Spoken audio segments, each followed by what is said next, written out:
I was just talking about how everyone has a podcast. Everyone's new 15 minutes of fame is a podcast, and 99.9% of them are pieces of shit. They suck. They're not entertaining. I called it, I think accurately, I've called it digital panhandling. This is groveling. It's begging.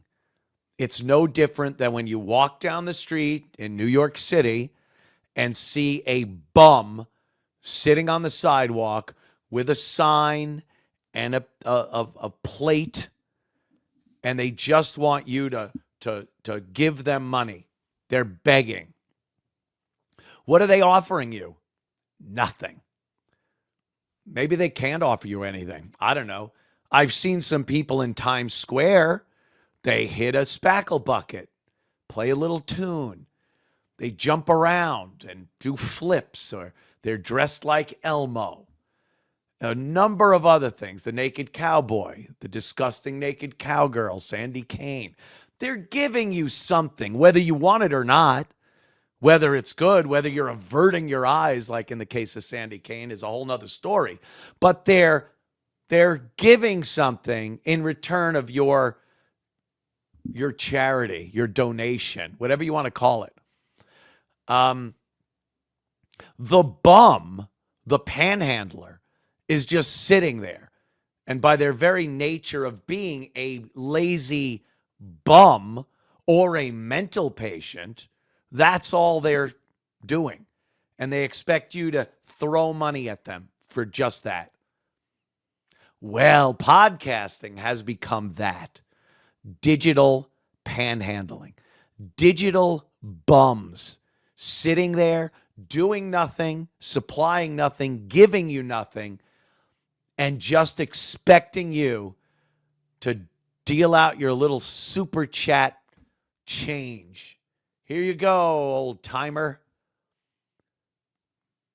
Hit the road was the old statement.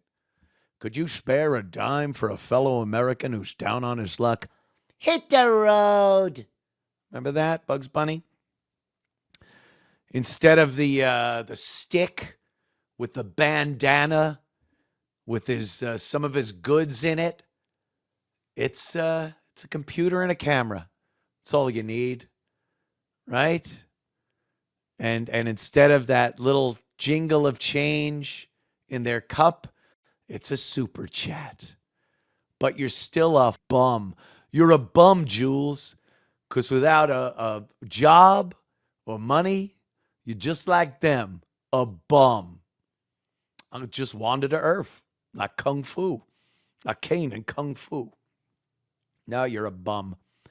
And that's the majority of podcasts. There are people, in the circles I watch of this, there are people that do contribute. They write topics, interesting stuff. They cut video. They play a video clip, comment on it. There are funny people in their circles that make you laugh. And it's an entertaining show. A couple of great examples. Shuli. Shuli has a couple of really funny shows out there. Obviously, the Stuttering John thing, that never ends, and it's hilarious. I am involved with that. I apologized last night. I missed my commitment to do Shuli's show last night. I felt really bad about it. I got a text from Shuli that he was sending over the link that I could go on for Uncle Rico. And I was sitting at the bar in the restaurant waiting to get a seat. And I'm like, man, I'm sorry. I missed it. And I had, been plugging it as kind of a jab at stupid Kevin Brennan, who said, I won't be able to do Shuli's show anymore. Well, I'll be able to do the show because he does it Sunday. But of course I'll do Shuli's show. Just stop. But yeah, I missed it last night. I completely forgot. I thought it was Friday, and then I remembered it was Wednesday, and just a mess. So Shuli's shows, Trainables and Uncle Rico, Blunder Years. The names alone are hilarious. They work. They're providing something. If they were just sitting there, staring at the feed, waiting for super chats to come in, it would be like, you're a bum. You're a bum. There's segments during the show where, of course, you're going to read the comments for people that are giving you super chats. And even that is presented in an entertaining way. You're not just reading a ledger. It's like you're sitting there reading a tax document, your yearly tax form, some of these people. So that's great. And who are these podcasts? Of course, Carl and Company. Carl has great guests. He just does a critique of podcasts. Oh, it's not his own material. He's using other people's podcasts. His own material is the fact that you can't just sit there and play someone else's shit with yourself in the corner and just, oh, look at this idiot. That doesn't work. There's a way you do it. There's something you're supplying in that format, and they do it very well. And when people decide to show their appreciation through giving them money, whether it's super chats, if they're on that platform, or Patreon, or what have you, it's because they are getting something in return. The vast majority of everyone else are bums, digital bums. And, it's Brennan, obviously. I still, I'm not one of these people that say, I don't watch, I don't listen. I think that's such a ridiculous cop-out, phony thing to say. Oh, him? I don't even know what he does. I don't watch it. What's his name?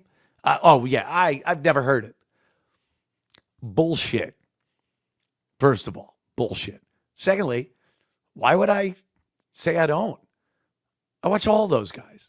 Not every show, but enough to know what's going on.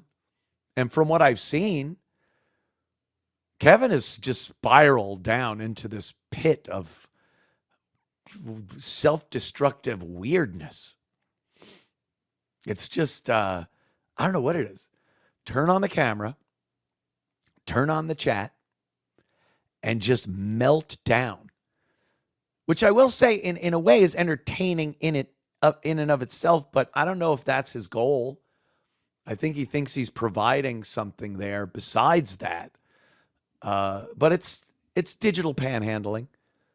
He should have an old, broken, dusty fedora and a little piece of cigar. Can you help out a guy who's down on his luck? I'm down on my luck.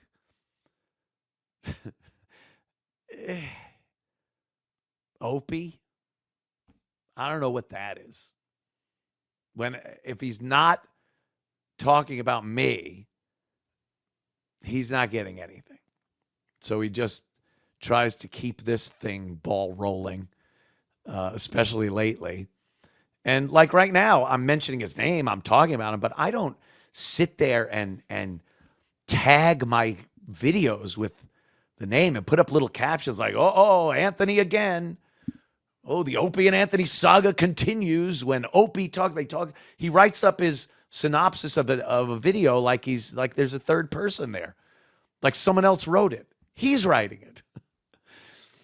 Listen to Opie as he discusses Anthony. And yeah, I'll address Opie when it comes up, but to just depend on Opie for views, for content, I got plenty.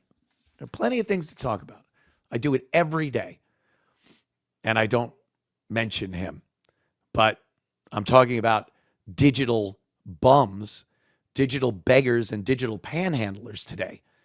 So he has to come up in that. The mud shark, I guess. But again, what is that? Steel toe? I don't even really have a problem with steel toe. It's like tepid water. I don't have a problem with it. It just doesn't interest me. But that's digital begging. What are you giving your audience besides you screaming at the chat, squinting at the chat for the next super chat to come up, or the next comment that you don't like or do like, and just yelling about it? I don't know. Am I wrong here? Is that somehow entertaining and people want to pay money to see that or hear that? But it's begging. And people just keep buying microphones and cameras and computers, and that deciding that's the only prerequisite to being a broadcaster. The latest to jump into the podcast fray